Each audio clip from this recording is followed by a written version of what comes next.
नमस्ते बच्चों, मैं हूँ आप सबकी दादी, कहानी वाली दादी।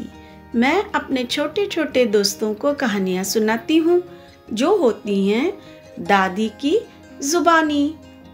आज मैं आपके लिए जो कहानी लाई हूँ उसे मराठी में लिखा है श्री राजीव तांबे जी ने और उसे हिंदी में बनाकर आपके लिए लाई हूँ मैं, अर्थात आपकी विशाखा दादी। तो दोस्तों चलिए अपनी विशाखा दादी के साथ सुनने कहानी दादी की जुबानी। ये कहानी एक मम्मी की है और एक बच्चे की है। मम्मी कौन है? मम्मी है मम्मी कौवा, और बच्चा कौन है? उसे हम कहते हैं कौवू, प्यार से वो कौवू। तो चलिए सुनते हैं इस मम्मी और बच्चों की कहानी। भोर हुई नहीं कि कौवे के बच्चों की काव काव काव काव शुरू हो गई। यहाँ वहाँ हुस हुस शुरू हुई। चहल पहल बेचैन झुंझलाहट शुरू हुई। मम्मी के पैरों को चोंच से खुजाना, नहीं तो सूखी डंडियों पर चोंच से कैड़ कैड़ आवाज करना, घोंसले के तिनकों को चोंच से बाहर निकालना, और कुछ नहीं तो यूं ही चोंच को इधर उधर घुमाना। कौवे की इस खुस खुस से मम्मी कौवा जाग गई। वो वैसे ही बहुत झुंझलाई हुई थी क्योंकि ये कौवा जो है ना बड़ी परेशान कर रहा था उसे।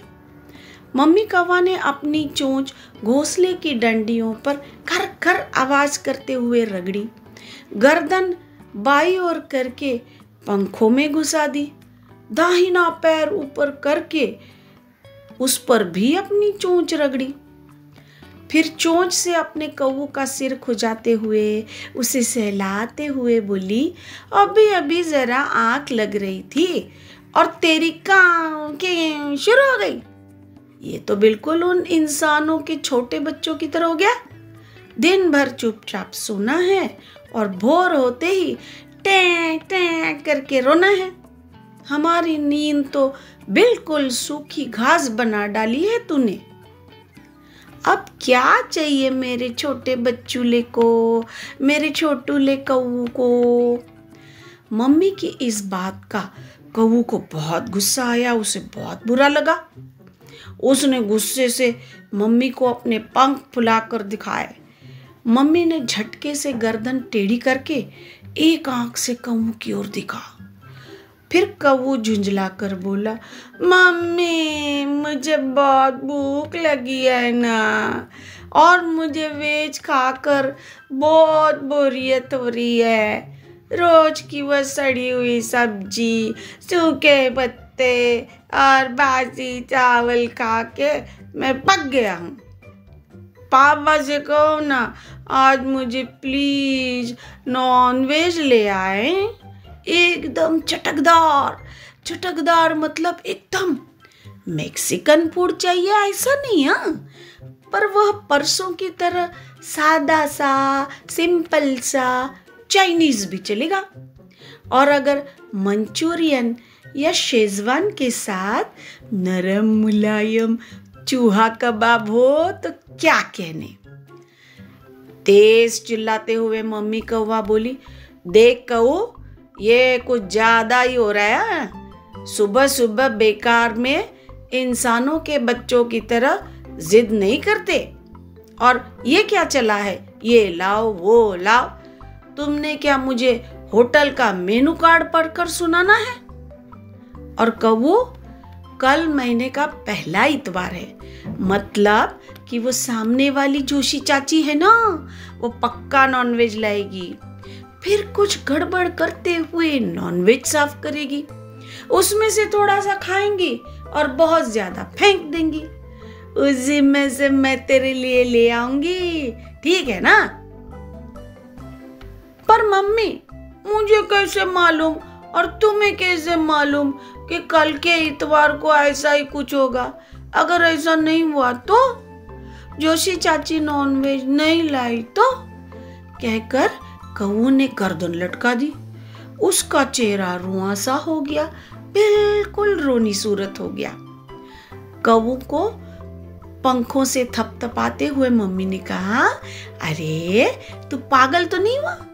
इतने दिनों से इस टहनी पर बैठकर एक आंख से रोज और मैं क्या देख रही हूँ? मेरा जजमेंट कभी गलत नहीं हो सकता। और वे जोशी चाचा है ना, बिल्कुल तुम्हारे पापा की तरह हैं, एकदम समझदार कौवा है वे। बीवी की और कौऊ की साथ में चल रही खिटपिट किर्र कुर्र सुनकर सामने की टहनी पर बैठे पापा कौवा फट से अंदर आए।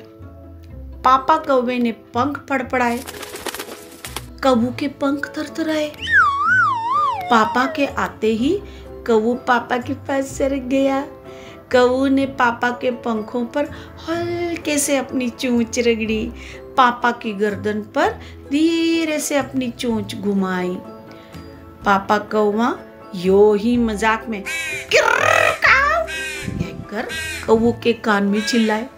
अरे बाप रे, कौऊ तो डर गया, उसकी गर्दन थर्राई, उसकी चोंच तो चा करके खुली रह गई। वो झट से दूर हो गया, डर कर गर्दन टेढ़ी करके पापा की ओर देखने लगा। पति को पंखों से दूर धकेलते हुए मम्मी कौवा बोली, ये कैसा चिल्लाना हुआ भला? और ऐसा कोई बर्ताव करता है?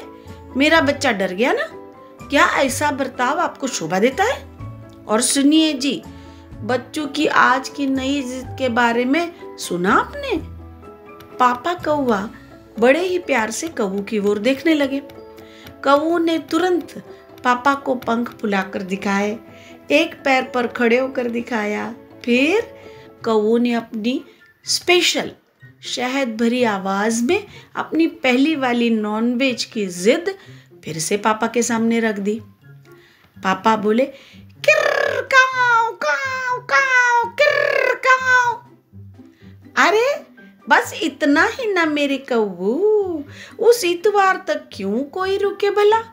और इतवार को चाहिए तो स्पाइसी खाओ, पर आज तो फ्रेश ही खाना है।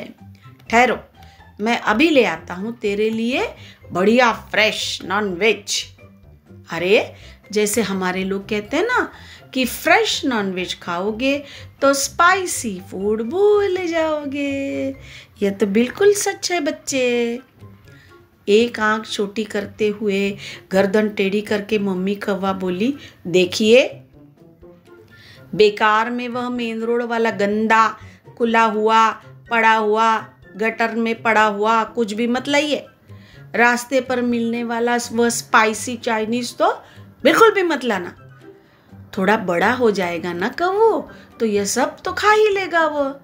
अभी तो उसे ऐसी गलत आदत नहीं लगनी चाहिए, उससे कहीं अपने कौवे की तबीयत बिगड़ ही ना जाए। हमारे यहाँ जो कहते हैं कि छोटे बच्चों को थोड़ा ही दो पर अच्छा फ्रेश दो, इस बात का तो जरा ध्यान रखिए।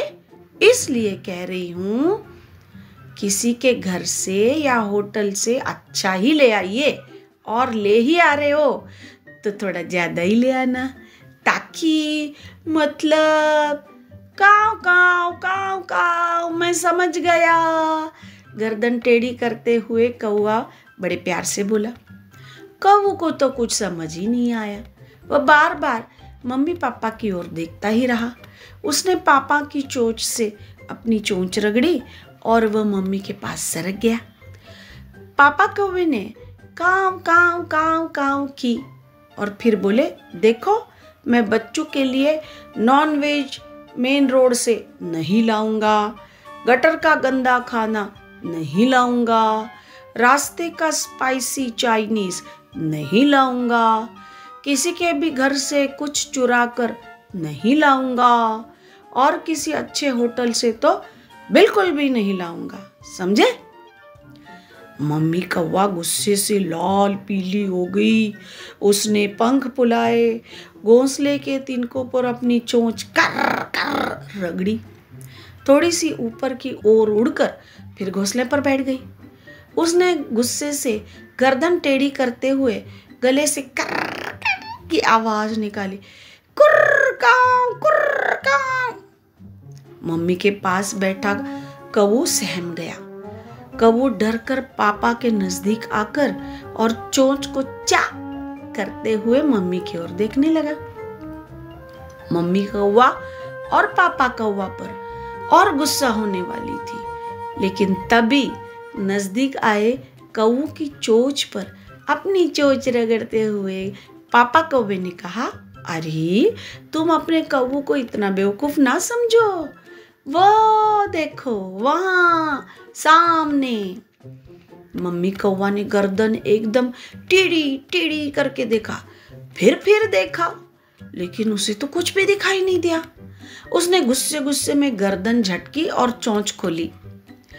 कौवा पत्नी को समझाते हुए बोला, अरे सामने मतलब अपने कौवे बच्चों के सामने और तुम्हारे पीछे। हाँ, अब नजर आया। पत्नी कौवा कूदी लगाकर घोंसले के किनारे पर बैठ गई। फिर उसने गर्दन घुमाकर पत्तों के बीच में से झांका, पेड़ों के उस पार देखा, सामने वाले रास्ते पर देखा, और वह खुशी के मारे काव काव काव करने लग गई।